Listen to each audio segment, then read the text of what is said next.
On va parler sport. Et ouais, il y a 2-3 choses à vous raconter.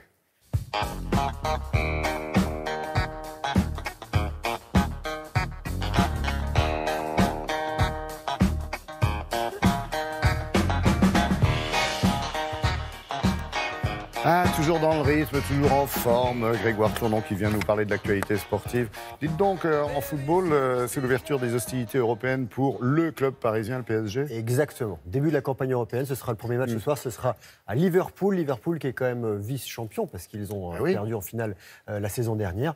Allez, on fait une petite revue d'effectifs, on explique ce qui se passe à Paris. C'est parti avec des belles images d'entraînement. Et on le sait, le PSG s'est fait sortir à 2 reprises en huitième de finale.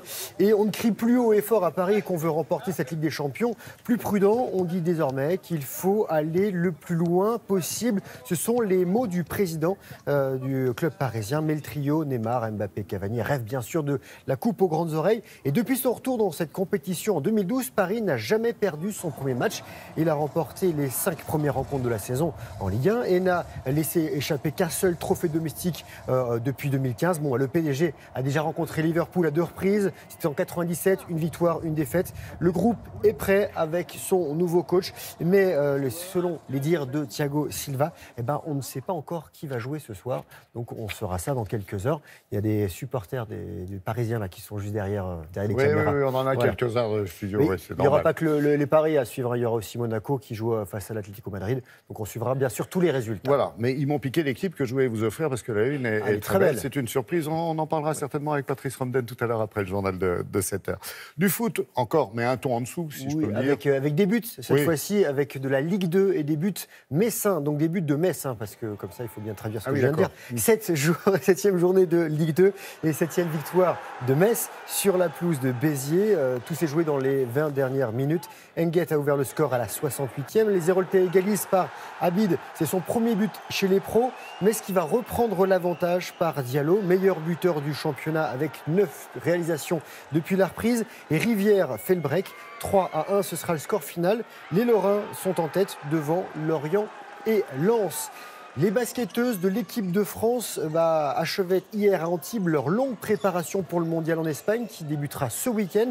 Les Bleus ont fait jeu égal avec les Américaines pendant 35 minutes avant de plier face à la meilleure formation du monde. La France s'incline 77-60 et affrontera la Corée du Sud samedi, puis la Grèce le lendemain. Et les Françaises rêvent d'un premier podium dans ce mondial depuis 1953. Pourquoi pas ? Ça peut être maintenant, bien sûr. Et puis, comme disait Alain Chabat, de bien belles images, comme on aimerait en voir plus souvent maintenant. On va s'aérer avec des belles images. Vous avez l'habitude en Télématin de voir des belles images partout en France. Oui, c'est votre cadeau, c'est votre bonus, c'est un grand plaisir. Il n'y a pas que le foot, le tennis, le rugby, il y a plein d'autres choses. Voilà, oui. Le sport, on fait tous les sports. Et on va du côté de Talloires, c'est sur les rives du lac d'Annecy. Regardez, avec la 8e édition des Red Bull Elements. Elements, c'est pour OR, terre, un rendez-vous outdoor singulier, un relais avec nage, trail et parapente. 94 équipes, 376 concurrents. Alors il y avait 3 km dans le lac, ensuite il y avait un trail de 11 km avec 1900 mètres de dénivelé positif, une arrivée au sommet de la Tournette pour ceux qui connaissent, décollage pour le parapentiste du relais, pour faire ensuite 20 km en VTT. Et après 4h25 minutes et 5 secondes, le quatuor franco-italien Fontaine, Barognan et Durogati et Sarou du team Bulls Gazelle l'emportent. Et la première équipe féminine a mis un peu plus de 6h50. On va maintenant partir en Écosse pour la Ring of Steel Sky Race. Non, ça aurait pu être dans les Asturies, ça aurait pu être... Oui, c'est vrai, c'est dans le monde, ça. Mais il y a le temps aussi. La star, oui, c'est surtout le temps. La star du trail, Kylian Jornet. 2 courses pour lui en un week-end. Ah oui, après l'UTMB, il a il a 2 victoires. Voilà, ce garçon, il a remporté même un record sur une course de 29 km avec 2500 mètres de dénivelé. Le lendemain, il a fait une autre course de 32 km qu'il a gagné également. Et surtout, le Catalan est le nouveau champion du monde World Sky Race. Retour à Paris pour finir.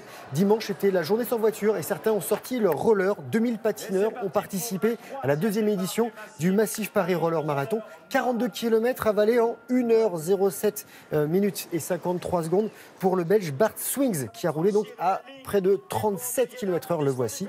Et chez les femmes, la Belge Sandra Tass l'emporte. Et j'avais une dernière info à vous donner. C'est aux Jeux équestres mondiaux, la France qui remporte le bronze au concours complet, le bronze par équipe. Bien. Donc on les félicite, on les salue. Et on espère avoir un jour des images. Alors à Paris, c'était la journée presque sans voiture. Je tiens à spécifier. Il y avait des VTC, des bus. Exact, et puis des taxis et autres, des quartiers envahis. Sinon, oui, pour Kylian, je disais simplement, Jornet, il avait fait un faux pas, il s'était blessé, je crois, sur le Mont Blanc. Contre-performance sur l'UTMB. Donc voilà, il va mieux. C'est un vrai champion. Merci beaucoup, Grégoire.